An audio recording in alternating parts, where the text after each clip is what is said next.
Morning everyone, मैं Sanjeet Kumar Srivastava from English world Srivastava classes आपके सामने with a new topic with a new structure.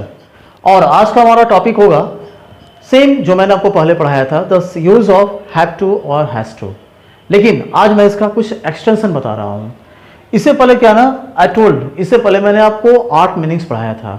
हाँ, one thing before starting this video मैं आपसे बोलना चाहूँगा, अगर आप चाहते हो कि ये स्ट्रक्चर आपको प्रॉपरली समझ में आए तो इससे पहले जो मैंने इसका पार्ट 1 और पार्ट 2 बनाया है, आपको वो सबसे पहले देखना होगा। If you are getting that one, अगर आपको वो समझ में आएगा तो I think there is no problem about this one. And in a first video I promised, आपको याद होगा फर्स्ट वीडियो में मैंने आपको बताया था कि yes I will tell you 13 structures, 13 meanings of this one. तो here 8 I have already told, 8 मैंने आपको पहले बता दिया है। Now this is 9, 10, 11, 12। Okay, in 12 there are 2, first and second. Try to get what are these, ये क्या है। मैंने पहले कुछ हिंदी में लिखा है, मैंने लिखा है मुझे यह दवा लेना पड़ रहा है, फिर मैंने लिखा है मुझे यह दवा लेना पड़ रहा था, फिर मैं लिख रहा हूं ना मुझे यह दवा लेना पड़ा है, फिर मैंने लिखा है मुझे यह दवा लेना पड़ेगा, and once I have written मुझे यह दवा लेना पड़ा। ओके, तो जस्ट ट्राई टू गेट। अब इसको हम देखते हैं हाउ टू से इन इंग्लिश, इंग्लिश में हम कैसे बोलेंगे। चलिए, मैंने यहाँ को सेंटेंस में लिखा है ना, मैंने क्या लिखा है, subject plus is am are plus having to plus V1। Here is what, subject plus was were having to plus V1। One subject plus has और have had to plus V1। Then once again subject plus had to plus V1। For negative subject plus didn't have to plus V1। Didn't that means did not. Okay, and there are 2 means of this one. इसका दो मतलब, एक तो हमारा past compulsion है, मेरे को ऐसा करना पड़ा, मेरे को ऐसा करना पड़ता था, और सेकंड मैंने लिखा है पास्ट प्लान, मेरे को ऐसा करना था। Just try to get. अब मैं थोड़ा सा मैं आपसे इसके बारे में डिटेल में बात करता हूँ। Now once try to get. Now what is first, subject plus is am are having to plus V1, मेरे को ऐसा करना पड़ रहा है। अब देखिए ना, बहुत सारे सेंटेंसेस हैं जो हम हिंदी में यूज करते हैं। कैसे मैं बोलूँ, मुझे यह दवा लेना पड़ रहा है, फाइन, कुछ कारणों से मुझे गाँव जाना पड़ रहा है। ओके, रमेश को यहाँ एडमिशन लेना पड़ रहा है। ओके, मुझे आपको अपनी बातें बतलानी पड़ रही है, मुझे पढ़ने के लिए बहुत सारी किताबें पढ़नी पड़ रही है। ओके, तो लाइक दिस ना, like this there are so many sentences which use in Hindi. चूंकि ऐसा सेंटेंस हम हिंदी में बोलते हैं, इट मीन्स, इसका मतलब ये बनता है कि that must be used in English.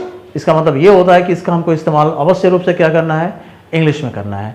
तो वेल, चलिए हम लोग देखते हैं वन बाय वन। मैंने पहले क्या बोला, subject plus is am are having to plus V1, मुझे ऐसा करना पड़ रहा है। ओके, अब मैं बोलूं कि मुझे अंग्रेजी में कुछ समस्याओं का सामना करना पड़ रहा है। हाउ टू से, मैंने क्या बोला, मुझे, that means I am having to face some problems in English. Ramesh को दवा लेनी पड़ रही है, Ramesh is having to take this medicine. Okay, मुझे कुछ लड़कों को पढ़ाना पड़ रहा है, yes I am having to teach some students. आज उसे गांव जाना पड़ रहा है, today he is having to go to village. Okay, आप लोगों को अपना क्लास मिस नहीं करना पड़ रहा है, negative, you are not having to miss your class. I hope you are getting. It's a 9th। फिर मैं 10th की मैं बात करूं, subject plus was were having to plus V1, it means this is the past. ये क्या है, ये पास्ट है जो आपको करना पड़ रहा था। मैं बोलूँ ना, मुझे पढ़ाने के लिए बहुत सारी किताबें पढ़नी पड़ रही थी, या दिस इज फैक्ट। ये मैं पास्ट की बात कर रहा हूँ, जब मैंने पढ़ाना शुरू किया था, हाँ, बट पढ़ाने से पहले क्या ना, मेरे को बहुत सारी किताबें पढ़नी पड़ रही थी। Then after I started teaching, फिर क्या ना, मैंने पढ़ाना शुरू किया। तो वेल, अगर मेरे को ये सेंटेंस अगर इंग्लिश में बोलना हो, देन हाउ टू से, मैं क्या बोलूँगा, मुझे बहुत सारी किताबें पढ़नी पड़ रही थी। तो मैं कैसे बोलूँगा, मैं बोलूँगा I was having to read many books to teach. Okay, कुछ कारणों से रमेश को यहाँ का क्लास मिस करना पड़ रहा था, तो मैं क्या बोलूँगा, due to some reasons Ramesh was having to miss the class of year. Okay, मुझे बहुत सारे पैसे खर्च करने पड़ रहे थे। ओके, उसे मिस लाइक दिस थिंग। आप ऐसे क्या करते हैं ना, आप पहले सेंटेंस को सोचो and then just think how to convert into English. Then मैंने यहाँ लिखा है सब्जेक्ट प्लस हैज और have had to plus V1, like present perfect tense. क्या है ना, मेरे को ऐसा करना पड़ा है। अब जो suppose I am talking about Rahul, मैं राहुल के बारे में बात कर रहा हूँ, और मैंने बताया कि राहुल को क्या है ना, ये जॉब पाने के लिए 3 लाख रुपए देना पड़ा है। चलिए, हाउ टू से इन इंग्लिश, मैं बोलूँगा ना, राहुल हैज हैड टू, ध्यान देंगे, Rahul has had to give 3 lakh rupees to get this job. Okay, कुछ कारणों से मुझे यह दवाइयाँ लेनी पड़ी है। Due to some reasons I have had to take this medicine. Okay, मुझे अपना बाइक बेचना पड़ा है। I have had to sell my bike. Okay, उसे क्या ना एक बड़ा सा रूम किराए पर लेना पड़ा है। Yes, he has had to hire a big room. हाँ, अगर कारण अगर आप बता रहे हो तो टू प्लस V1 कर दो, या फॉर अगर हमारा नाउन और प्रोनाउन है तो आप वहाँ फॉर लगाते हो। ओके, तो मेरे को ऐसा करना पड़ा है। नाउ नेक्स्ट मैंने क्या लिखा है, subject plus had to plus V1, for negative subject plus didn't have to plus V1। And now there are two means of this one, you can look, आप देख सकते हो ना, this shows past compulsion as well as past plan. अब past compulsion पढ़ा या पढ़ता था। अब जस्ट थिंक, ऐसा नहीं कल बारिश, कल बहुत वर्षा बारिश हुई, ऐसा नहीं ना। मैं बोलूँ ना पास्ट कंपल्सन, आपको कौन कौन से ऐसे काम है जो करना पड़ा, ठीक है। मैं बोलूँ चलिए मुझे वहाँ एडमिशन लेना पड़ा, तो मैं वेल हाउ टू से इन इंग्लिश, मुझे एडमिशन लेना पड़ा, I had to take admission there. Okay, मुझे उससे कुछ पैसे देने पड़े। Yes, I had to give him some money. उसकी गलती की वजह से मुझे उसे डांटना पड़ा। I had to scold him for his mistake. Okay, मुझे कुछ दवाइयाँ लेनी पड़ी, I had to take some medicines. Okay, मुझे क्लास मिस करना पड़ा। Yes, I had to miss my class. तो चलिए ये क्या है ना, मेरे को ऐसा करना पड़ा। और जब मैं निगेटिव बोलूंगा तो मैं क्या बोलूंगा, I didn't have to. Okay, I didn't have to. तो what this is the past compulsion. और मैं बात करूं पास्ट प्लान के बारे में, कुछ ऐसा कार्य जो मेरे को करना था। सपोज मैं बोलूँ ना, मुझे आज क्लास नहीं आना था। यस, तो well how to say, same structure ना, मुझे इस क्लास नहीं आना था, I didn't have to come class today. Okay, मुझे कल गांव जाना था, yesterday I had to go to village. Okay, मुझे उससे बात करना था। Yes, I had to talk to him. मुझे आपसे कुछ क्वेश्चंस पूछने थे। Yes, I had to ask you some questions. I hope you are getting. Okay, अगर आप समझ रहे हो तो I think there is no problem. Fine, तो like this 9, 10, 11, 12। But once I am telling you, फिर से मैं आपको बता दूं, अगर आपने इसका पहला का सेकेंड पार्ट आपने नहीं देखा है, I think you are not going to be much benefited. फिर क्या ना, आप यहाँ बहुत ज़्यादा बेनिफिटेड नहीं होगे। अगर आप चाहते हो कि इस स्ट्रक्चर पर आप पूरी तरह से कमांड ले लो, तो you have to get my first part 1 of have to has to, part 2 of have to has to, and then this is the part 3। तो वंस अगेन थोड़ा सा मैं आपको समराइज करना पसंद करूंगा। फर्स्ट मीनिंग मैंने आपको बताया था, दिस शोज योर कंपल्सन, मेरे को ऐसा करना पड़ता है। सेकेंड मैंने आपको बताया था, this shows your past plan, sorry this shows your future plan.